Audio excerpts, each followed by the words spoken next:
Here we have a problem in trigonometry, that is we have to solve for x in the given trigonometric equation, and also the value we get for x has to be in this interval 0 less than or equal to x less than 2 pi, and it covers all the four quadrants, the first quadrant, second, third and fourth, because from 0 to 2 pi.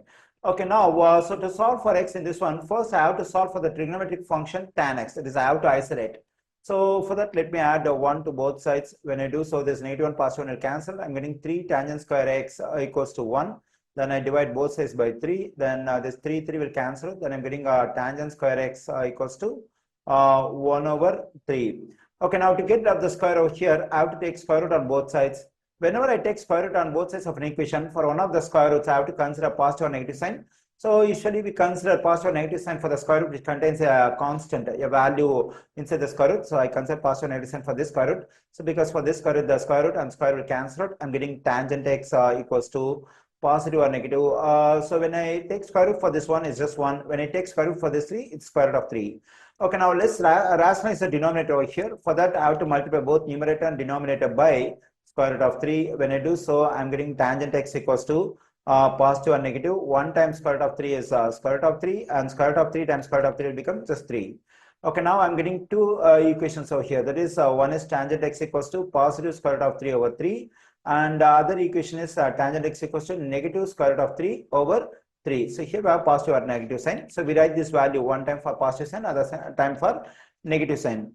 Okay, now we have to solve these two equations for x. So for that, what I'm going to do is I'm going to consider the four quadrants. So here, let me consider four quadrants. So here we have 0, pi over 2. Here we have pi. Here we have 3 pi over 2. And here we have 2 pi. So that's why I said this given interval covers all the four quadrants. This is quadrant 1, and this is quadrant 2, and this is quadrant 3, and this is quadrant 4. Okay, now let's consider the ASTC concept. That is A in the first quadrant, S in the second quadrant, T in the third quadrant, C in the fourth quadrant. That is we have A in the first quadrant. That means all trigonometric functions are passed in the first quadrant. Sine, cosine, tangent, cosecant, secant, cotangent. So in the second quadrant, only sine and its reciprocal cosecant are positive, the rest are negative. In third quadrant, we have T. T means only tangent and its reciprocal cotangent are positive, the rest are negative. The fourth quadrant, we have C. C means cosine and its reciprocal secant are positive, the rest are negative. Okay, here first let me consider the first equation, that is tangent x equals to square root of 3 over 3. That's here.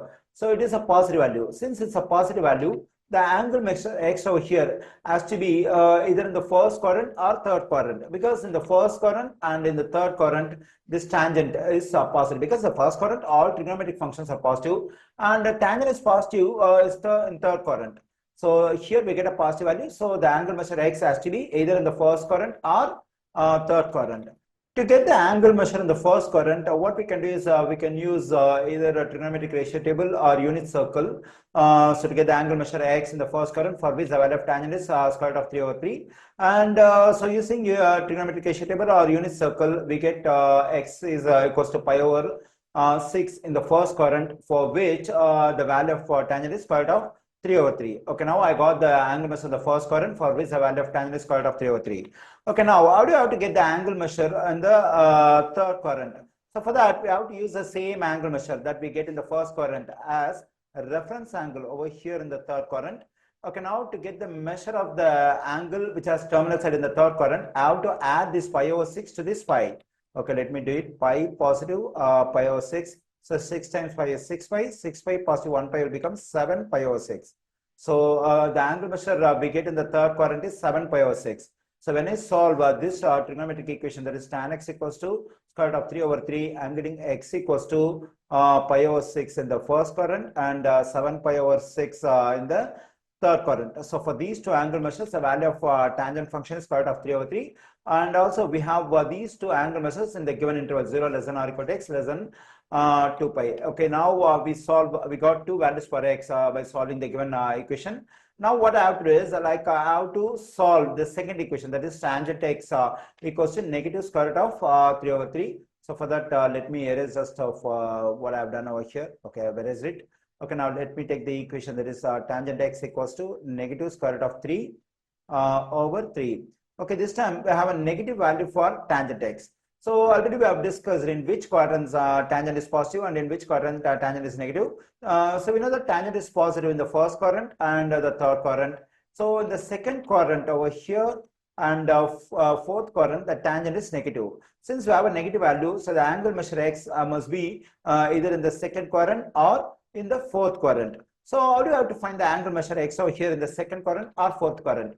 So for that, what I have to do is I have to assume this is a positive value. That is, let's assume that tangent x is equal to positive square root of 3 over 3. Since tangent x is positive, now we'll be able to get the angle measure x in the first quadrant. How did we got that? That is pi over 6 is the angle measure we got in the first quadrant. But our angle measure has to be this time in the second quadrant or in the fourth quadrant. So to get the angle measure in the second quadrant or fourth quadrant, we have to use the pi over 6 that we get in the first quadrant as reference angle over here. So let's use pi over 6 as a reference angle to get the angle measure which has terminal side in the second quadrant. So now to get the angle measure over here, I have to subtract this reference angle pi over 6 from this pi. Then I'm getting pi negative pi over 6. 6 times pi is 6 pi. 6 pi negative 1 pi will be 5 pi over 6. So this is the angle measure I'm getting in the second quadrant. And now to get the angle measure in the fourth quadrant, so again I have to consider the same pi over 6 as a reference angle. So to get the angle measure in the fourth quadrant, what I have to do is I have to subtract this reference angle pi over 6 from this 2 pi. Then I'm getting 2 pi negative pi over 6. 6 times 2 pi is 12 pi. 12 pi minus pi is 11 pi over 6. Okay, so when tangent x is negative square root of 3 over 3, I'm getting 5 pi over 6 in the second quadrant and 11 pi over 6 in the fourth quadrant. So therefore x equals to 5 pi over 6 and 11 pi over 6. For these two angle measures, we get tangent x equals to negative square root of 3 over 3. And also we have these two angle measures in the given interval. So solving the given equation 3 tangent square x negative 1 equals to 0, I'm getting 4 values for x. We have 2 values over here and 2 values over here.